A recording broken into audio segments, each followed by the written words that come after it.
Okay, back po tayo sa ating discussions.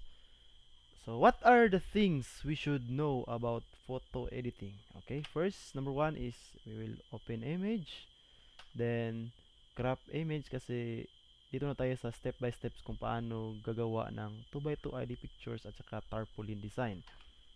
Then, next is mag-image sizing po tayo, mag-image lightness, color balance, retouching, changing background, creating new image or creating new design or layout, then working with text. So, gagamit po tayo ng mga text styles or mga text designs. Then, how to save file. Okay, are you ready? Let's go! Basic photo editing. Okay, number one is the open image. Kanina alam natin to. Go to file, then click open, browse the file, then open. So, open ta Photoshop. Open po tayo ng file. Ang ating pong gagamitin ay ang picture ni main kasi yan po yung sample kanina sa sa ating slideshow. Yan. Tapos na po tayo sa number 1. Number 2 is crop image. So, use crop tool. Alam natin yung crop tool is C. Crop image 2 by 2 inches. Resolution is 300. Then press OK. So, dapat nasa ginagamit po natin yung crop tool or letter C. Press natin C sa keyboard, labas po ito. So type tayo ng ang width niya is 2, ang height is 2, then right click inches, okay? Balikan ko. Type tayo ng 2 tapos right click inches. Type tayo ng 2 tapos right click inches. Resolution is 300 kasi ito po yung default resolution para sa mga pictures. Then pixels per inches po yan, per inch. Okay? So, pag crop po is from upper left down to lower right. Yan. Then, center lang po natin. Drag. Then, enter. Ayan. Tapos na po tayo. Number 3 is image sizing. So, pag image sizing, so, go to image menu, click image size, then press OK. So, punta tayo sa image menu daw, then image size. Image menu, then image size. Yan. So, may shortcut key po. Image size po is Control Alt I or go to image, then image size. So, makikita po natin ang size ng picture o ng photo na ating i-edit. So, yan po yung image size. So, pwede po natin gawing 1 by 1. So, pag okay po natin, magiging 1 by 1 po siya. So, undo lang po natin para babalik sa 2 by 2. Try natin yung Control K. Shortcut key, Control Alt I. Ayan po yung width at saka height, resolution 300. Okay. Tapos na tayo ng image size. Next is image lightness. So, ang image lightness po is ito po yung tool. Ito po yung process na ginagawa nating mas lighter yung image at saka mas gawing nating mas darker if light po siya. So, example po is ganito. Balik tayo sa basic tool which is move tool. First is go to image menu, then click adjustment, select curves, then bend the curves to select the desired lightness, then press OK. Okay? Punta muna tayo sa menu, dayon click adjustments, then curves. Menu, click image, then adjustment. Okay? Tingnan nyo, dito ako sa image, click ko, adjustment, tapos dito ako sa curves. Yung may shortcut key na Control M. Pwede kayo mag-take note. Ang curves po ay may shortcut key na Control plus M. So, click ko po yan. Lalabas po itong curves. Ang paggamit po ng curves is, sinabi ko kanina, pang lighter or pang darker. So, sa gitna, idadrag ko, magiging mas lighter ang picture. Pero pag ibaba ko, magiging mas darker. Yan. Yan, observe nyo. Yan. Up ko. So, lighter. So, para mahanap natin ang enough na blend, so, kailangan ko lang ng konting lighter. Depende na po sa taste nyo or sa desire nyo na pag-edit ng picture. Kung gusto nyo ng lighter or darker picture. So, mas maganda kapag lighter. Okay. Yan. So, balikan ko. Try natin gamitin yung shortcut key ng curves. Control plus M. Ayan. So, pwede tayo mag-darker konti. Plus, okay. Ayan. Next is color balance. Okay, color balance. So, sa color balance, doon pa rin tayo sa menu, then adjustments, then select color balance, then select the desired color balance, and press OK. So, back tayo sa Photoshop. Image, then adjustment, color balance. Ayan. Control plus B po ang shortcut niya sa color balance. So, click po natin yan. So, may makita tayo ditong tatlong color levels. So, ito is for cyan and red. So, try to move that. Magiging reddish siya. Or ilagay natin sa cyan, magiging cyan siya. Or blue. Okay, ilagay natin sa gitna. Try natin to. Lagay natin sa magenta, magiging red. Or try natin sa green, magiging green. So, yan yung pagka-color balance. So, as ma-observe natin sa ating photo, parang yellowish po si main. So, yellowish po siya. Hindi ko po alam kung anong nararamdaman niya, basta yellowish po siya. Okay. So, pag yellow siya, kung lalagyan natin ng yellow, mas lalong yellow yan. So, kailangan natin alisan ng yellow. Or make it bluish. Ayan. Para mas maging alive. Then, lagyan natin ng reddish konti. Ayan. Talagang alive na talaga si main. Pag try natin ng okay, try natin to undo. Ayan yung yellow, then redo. Ayan na yung red. So, try natin yung control K. Sa color balance is control. Yes, control B. Ayan. So, dyan tayo select. Okay. So, explore na lang nyo yung shadow. Makikita nyo yung difference nyan. Okay, yung highlight. Makikita nyo yung mga difference nyan. So, explore na lang ha. Explore. So, cancel lang para hindi mawala. Then next is okay, retouch. Tulad ng kanina, yung dalawa yung ginamit natin, yung patch tool at saka yung healing brush tool. Okay, yung patch tool is select and drag, then yung healing brush tool is copy and paste. So, unahin po natin yung patch tool. Okay, ang shortcut key po nila is J. So, back to Photoshop po tayo. So, J. Press J in your keyboard. Ayun. Yan po yun. Then, right click. First natin gawin is patch tool. So, right click. Patch tool. Ayan. So, para mas makita natin yung details, yung dumi sa mukha ni main, zoom in. Ano bang shortcut key ng zoom in? Control plus. Plus. Okay. Long press ang control. Tapos, plus. Yan. So, dito na natin magagamit yung tinatawag nating move tool. Hand tool. So, pwede itong click tong hand tool or H para ma-drag. Ayan. So, then back to J. Patch tool. So, ang patch tool po, ang technique po is select and drag. Okay, select po natin yung maduming part ng image. Ito, example to. Okay, select. Then, drag po sa malinis. Ayan. So, select. Then, drag po sa malinis. Then, select. Drag din po sa malinis. Dayon, select and deselect. Okay. Next is use healing brush tool. So, J pa rin. Then, ang style niya is copy and paste. So, hand tool. Ayan. Sa J pa rin.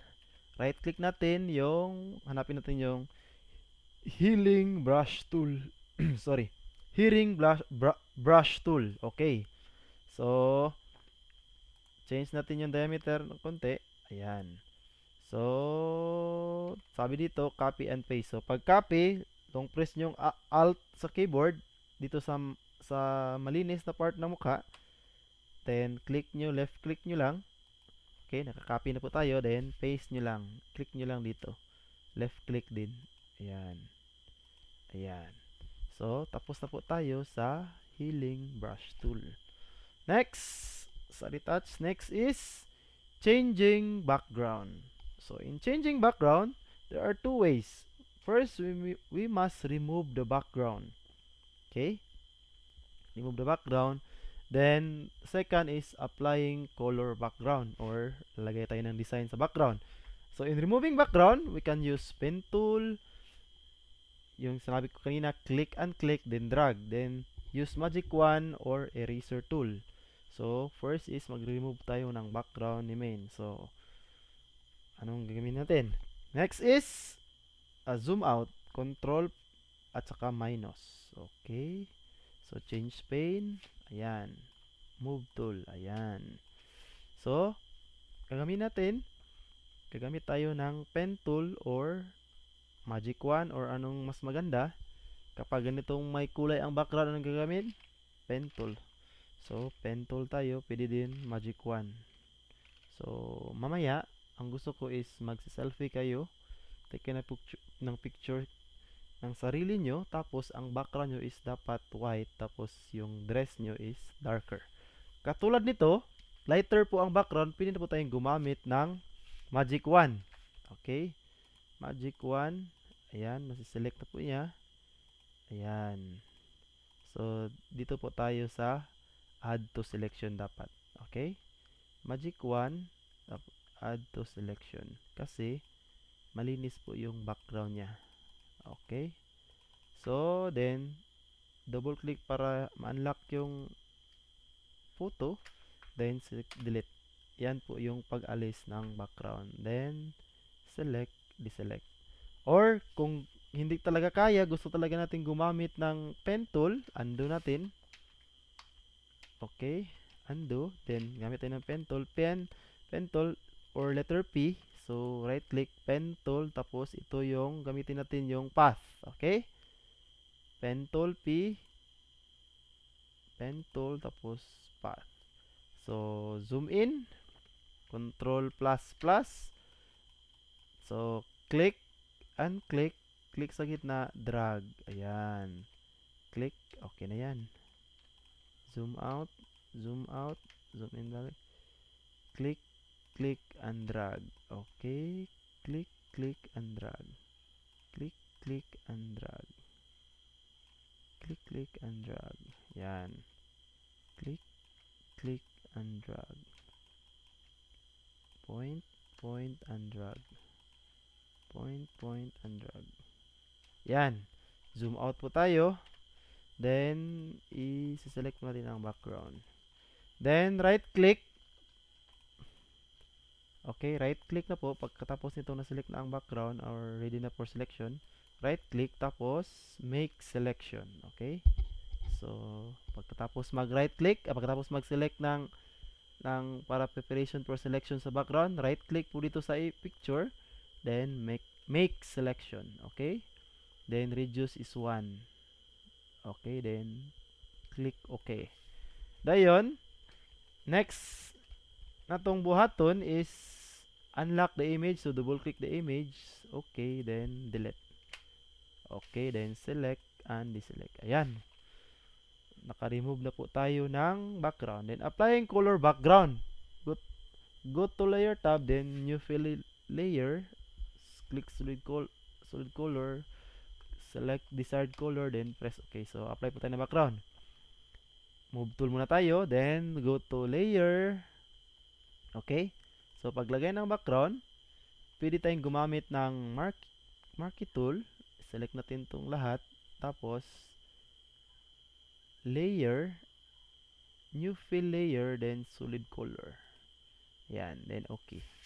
So, select po tayo ng kulay na pwede background. So, basically, white po ang 2x2 background. At 2x2 ID. Then, okay. So, move tool. So, layers are like sheets. So, ibaba lang po natin tong white. Drag lang po natin bababa. Ayan. Nakita na po natin si main. So, ganyan po yung pag-change background. Next is creating new image. Okay. So, creating new image. Okay, so pag-create ng new image po is go to file, then click new, input the desired name of image, size, and background, and click OK. So, tulad nito, before tayo mag-open ng image, so pakita ko sa inyo kung paano lagyan ng damit si main at saka yung text para matapos na po itong 2x2 natin. Okay? Katulad ng sa video kanina. First is open natin yung formal attire ni main. Okay? Ayan. Formal attire. Open.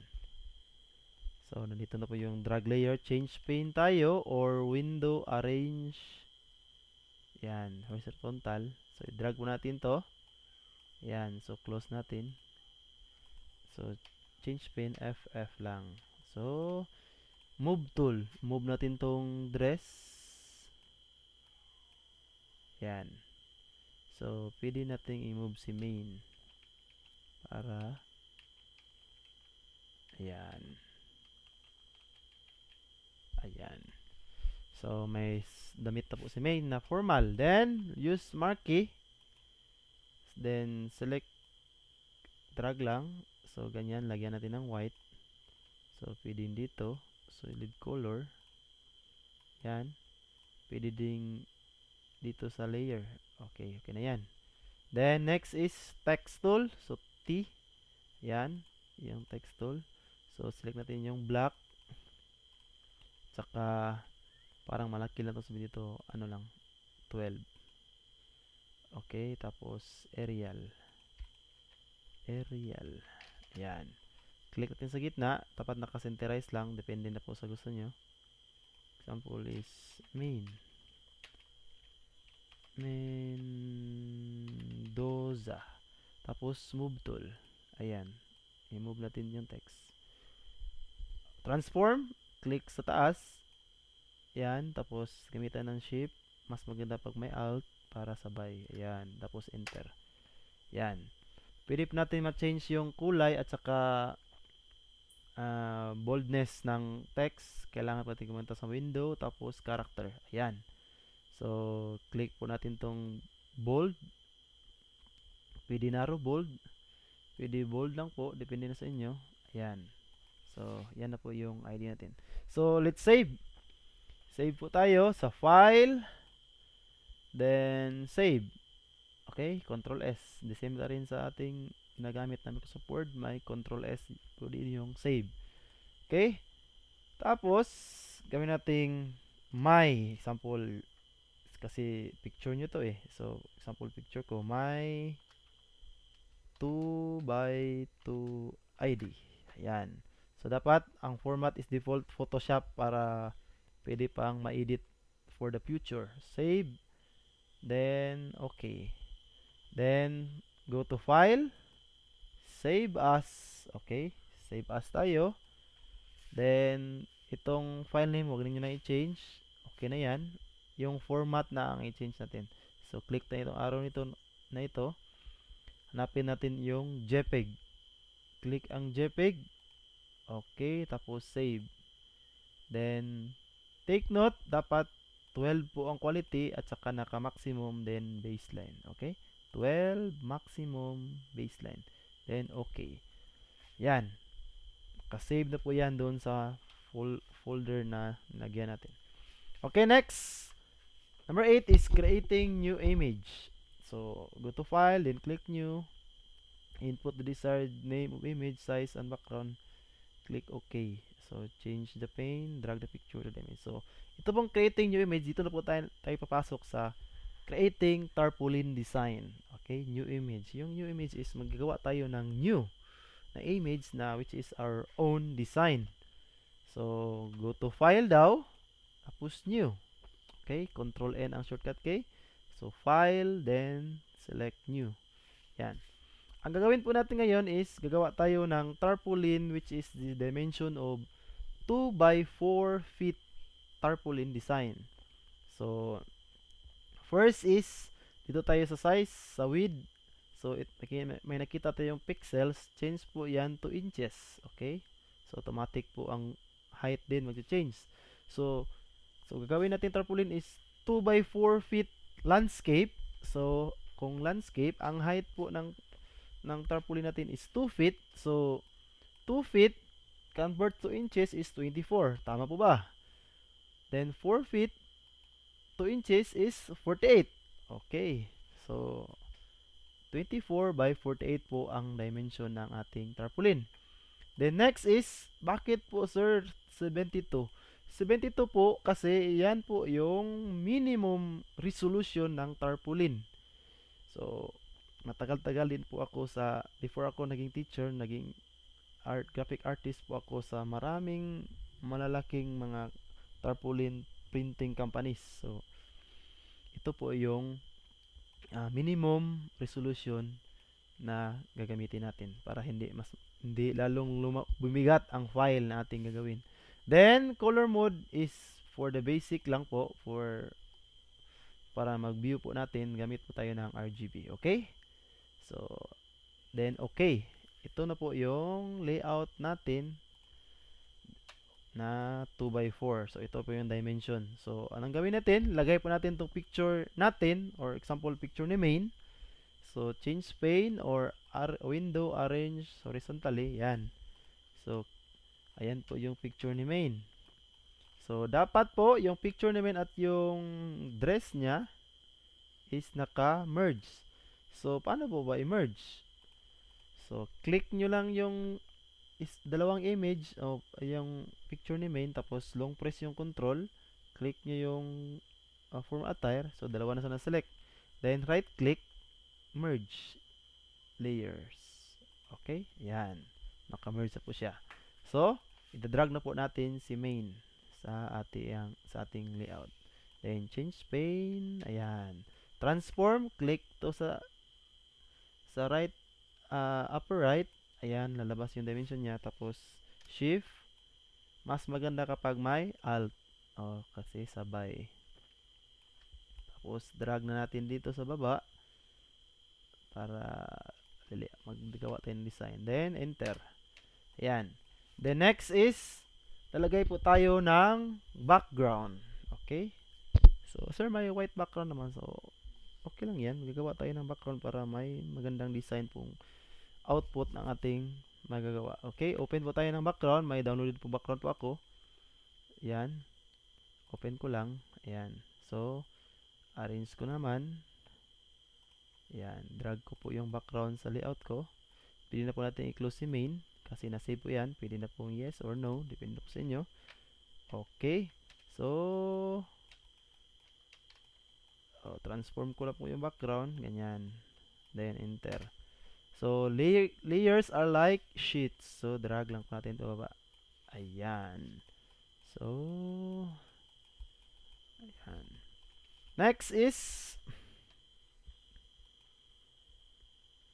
working with text. Okay? So, alam na natin ang text. Use type tool.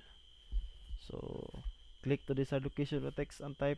Click move tool. Transform the text to desired location or press Ctrl T. Then, press shift or shift plus alt to resize the text. Okay? So, example. Punta tayo sa text tool. Try natin yung pinakamalaking font. Yan, mamaya na tayo mag-change ng font style at saka kulay. Dito type natin is example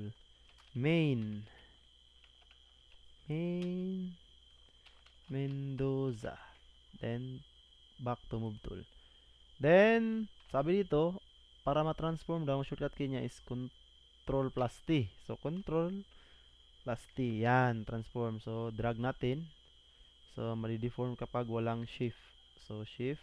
Mas maganda kapag may alt. Ayan. Ayan. Enter lang. Okay. So, pwede nating magamit din ang duplicate sa text. So, right click tayo ang text na main Windows ha. Duplicate tayo. Duplicate layer. Okay lang. So, drag bababa. Ayan. So, paano ba mag-edit ng text? So, text tool. Click nyo text. Parang word lang din. Highlight. Click dito. Highlight. Sample, si ma'am main po ay teacher 1. Yan. So, move tool. Duplicate natin ulit. Okay, tapos drag pababa. Ang school niya ay ang school niya po ay example A, B, C, N, H, S. Yan. Then move tool. Yan. So may draft na po tayo sa layout. Ngayon is pupunta tayo sa modifying text and blending options. So kailangan po na palabas natin yung character and paragraph sa window menu. So go to window menu, then check nyo po yung character. Ayan. May character na po at saka paragraph. So click natin yung main window sa na text. Dito po sa color, pwede po natin i-change. Okay? Yan. Marami pong mga kulay. So pwede po tayong mag-select. Dito po sa selecting of colors, meron po tayong tinatawag na pattern or rule. So example, yan. So kapag green, tapos green nilagay mo, hindi po siya mababasa. So kailangan po natin gumamit ng color wheel. So ang color wheel po ang pinaka basic po for the beginners. Kahit po professionals, ginagamit po ang color wheel. So example, ang background po natin ay dark blue. Ito, dark blue po ito. So ang front niya po ang magiging text natin. So ganyan po ang technique.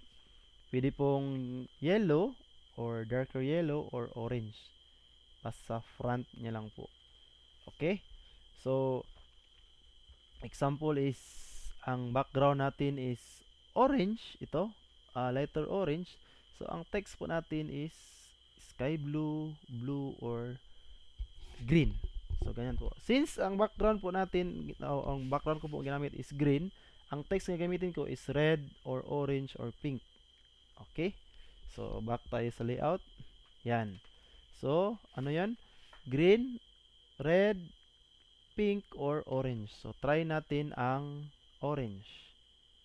So di ba mas mabasa siya kung orange. Okay. Then pink. Yan, pink. Try natin ang red. Ayun, mas maganda ang red kasi siya talaga yung kaharap ng green. Okay. Yan. Then try natin dito sa character, pwede natin tong all caps and not. Yan. Ay, all caps at pong ABC. Ayan. Pwede na po nating hindi i-bold or regular lang. At saka itong ABNHS, okay na yan. So, ang main Mendoza, pwede po natin i-change ng font para mas maganda. Example, gamit ko ako ng impact. Ayan. Then, transform ko ulit. Gamitan ko ng shift. Kasi pag hindi ko gamit ng shift, mali-deform siya. Pangit po tingnan ang text kapag na-deform. So, take note po, wag po tayong mag-deform ng text kasi mawawala po yung kanyang originality ng text. Okay? So, yan. Okay, no lang. Mas maganda kapag may alt. Okay, ayan. So, then teacher arrange na lang. Click nyo, pwede na gamitan ng arrow para bubaba. Pwede rin move tool. Ayan. Next is, tapos na yung modify text, blending options. Select the text, click the blending options, select the desired style. So, last na po ito. Example, itong main Mendoza na text. Ito po tayo sa FX. So, click po natin to, then blending options. Sa blending options po, meron po tayong tinatawag na mga options din. Drop shadow, inner shadow, outer glow, inner glow, bevel emboss, satin, color overlay, gradient, pattern, and stroke. First is, try po natin lahat. Drop shadow is, ito, click po natin drop shadow, try the distance, yan, my spread, my size. So, kayo na po bahala sa gusto nyong effects. Okay? Okay, then, click natin inner shadow, uncheck natin yung drop shadow para mawala siya. Ito po yung distance sa inner po ang shadow niya. Okay? So, uncheck natin. Good. Ito tayo sa outer glow. Ang outer glow po is may glow po siya sa out. Kaya nga outer glow, di ba? Outer glow. Okay, then uncheck. Inner glow is sa inner naman po ang glow. Okay, yan. Then uncheck. Bibilan Imbos, marami pong may gusto nito. Ito po yung parang 3D. Yan po yung Bibil and Imbos. Okay, try nyo po yan sa contour. So, explore na lang ng explore. May pattern din. Oh, yan. So, uncheck natin. Sa satin is parang blending of colors lang. So, manap ka ng mga colors, magbe-blend yan. Sample blue. Kapag malaking opacity, magiging darker yan. Okay? So, ganyan po ang labas. Then, uncheck color overlay. Katulad din ng color application kanina. Pwede tayo maglagay ng mga kulay na gusto natin. Okay. Then, gradient overlay yung pinagsamang kulay. Okay. So, example, itong red. Yan. Change natin yung kulay. Itong white, gawin nating maroon. Ayan. So, pwede din reverse. Ayan. Then, change natin sa red tong isa. Pwede natin yan i-change. Okay. Okay. Then, uncheck gradient, pattern overlay. So, may mga patterns po dyan. So, pattern ang makikita niya sa text. Okay. May opacity din po. Ayan. May scale. Okay na po, bahala. Then, next is the basic. Pinaka-basic lahat is yung stroke. Ito po yung stroke. Try natin sa white or black. So, size, yan. Yan po yung stroke. So, para sa akin lang, gusto ko ng stroke is white. Kasi para sa akin, ang red is dark niyan. Then, konti lang stroke. Then, lagyan ko ng gradient overlay yung kanina. Yan. Then, may drop shadow akong konti. Ayan. Kung distance. Ayan. Parang lumilitaw na. Then, okay. So, sa teacher 1, pwede tayo mag-apply din ng kulay. So, example, ito. Lagyan natin ng mas maganda. Pwede mag-color picker. Yan. Yung maroon. Yan. So, FX tayo. Sa akin, gusto ko outer glow lang. Yan. Change to color sa white. Okay. Then, spread size. So, kayo na bahala. O, kung gaano kalaki ang lalagay yung spread at saka size. Yan. 100%. Ayan. So, pwede din tayo mag-copy ng style. So, sa teacher 1, gusto ko i-copy yung style, ipipaste ko sa ABC Images. So, right-click, copy your style, then click ko yung AB Images, paste ko dito. Ayan. Bingo. Okay. So, enhance kayo.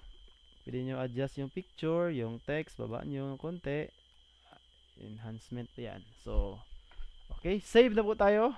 Last number 10 po is save file. So, dalawa po yung save natin.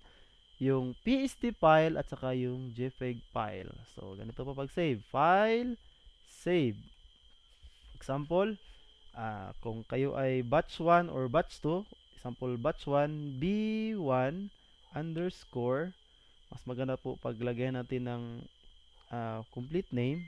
Example, John Louis Gasco. Okay. Or B1 underscore my design underscore John Louis Gasco. So, PSD Photoshop po yan. Default. Save. Then, okay. Then, file. Save as. Sorry. Yan. So, na lang akong i-change sa name. Sa file name. Sa format na lang po. Click natin to JPEG. Okay? JPEG po ang pangalawa. Then, save. Dapat po quality 12 maximum then baseline. Okay? 12 maximum baseline. Yan. So, tapos na po tayo sa ating output. Ipo-browse po natin sa ating folder yung ating gawa. Yan. I-open po natin yung ating tarpaulin V1 my design. Ito po yung tarpaulin at saka yung main Mendoza natin na may pangalan. May 2x2 ID picture. Open po natin. So, lalabas po ang, okay, may wait sa, okay, okay. Yan. Wait na lang po tayo kapag mag-open. So, ganun lang po kadali ang paggawa ng ating Adobe Photoshop Design at saka photo editing. So, sa paggawa po ng tarpaulin design, makikita nyo po is mukha nyo lang po yun, pero pwede po natin yan i-convert or madadivert po yan for the future editing po natin. Example, pwede po ito picture ng heroes or kung sa arang panlipunan, picture ng heroes or kung sa signs is mga aparatos. Okay? Then, ito po yung pangalan ng aparatos, then details. So, kayo na po ang bahala. At least, marunong na po kayo maglagay ng picture, maglagay ng text, at saka background. Yan lang po importante sa lahat. Picture, or the main image, ang details gamit ang text, at saka yung background. Okay, so ito po yung 2x2 natin, at saka yung tarpaulin na 2x4 natin. Congratulations po, at sure ako na magagawa nyo po ito ng kayo lang. Okay.